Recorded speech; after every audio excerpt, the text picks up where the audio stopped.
Halo Sobat Republika, saya Ani Nursalika, Kepala Des Khazanah. Sepanjang 2025 ada banyak isu keislaman yang menjadi perhatian kami di Des Khazanah Republika.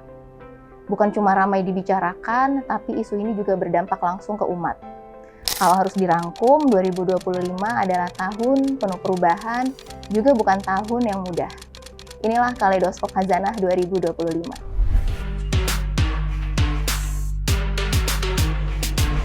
Isu paling besar tentu soal haji dan umroh. Tahun ini Indonesia mencatat sejarah baru dengan terbentuknya Kementerian Haji dan Umroh. Setelah puluhan tahun diurus setingkat direktorat, pada 2025 melalui Undang-Undang Nomor 14 Tahun 2025, urusan haji dan umroh kini ditangani oleh lembaga setingkat kementerian. Bagi redaksi ini penting, karena Indonesia adalah pengirim jamaah haji dan umroh terbesar di dunia. Namun 2025 juga diwarnai perdebatan, salah satunya soal legalisasi umroh mandiri. Sebagian asosiasi menolak karena takut jamaah kehilangan perlindungan. Sementara pemerintah melihatnya sebagai realitas baru global yang harus diatur agar jamaah tetap aman.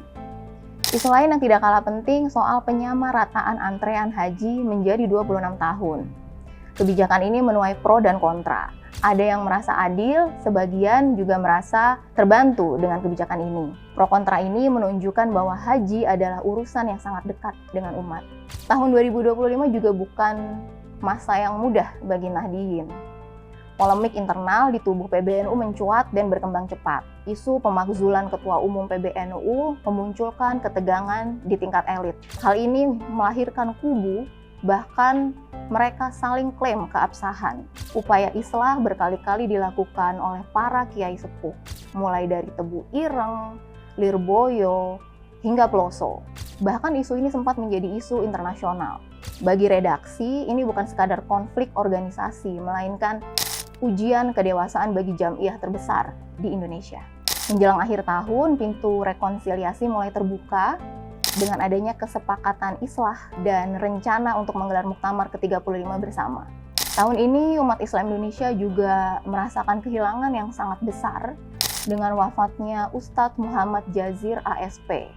Beliau adalah Ketua Dewan Syuro Masjid Jogokarian Yogyakarta. Almarhum wafat pada Desember 2025.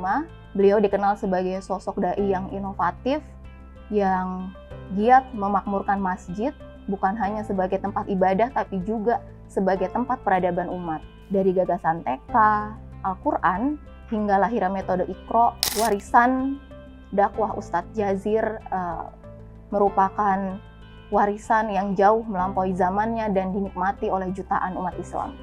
Di luar kebijakan dan dinamika organisasi, 2025 juga diwarnai kisah-kisah hidayah yang menyentuh. Sejumlah figur publik memutuskan untuk memeluk Islam. Ada Celine Evangelista, Ruben Onsu, Stephen Wongso, Richard Lee, hingga Bobon Santoso. Cerita-cerita mereka selalu mendapat perhatian dari pembaca karena mengingatkan bahwa perjalanan mencari iman adalah perjalanan yang sangat personal. Itulah Kaleidoskop Khazanah 2025, tahun yang penuh perjuangan, perdebatan, perubahan, juga harapan. Kami di Republika akan terus mengawal dan mencatat isu-isu keumatan yang penting bagi umat dan juga bangsa.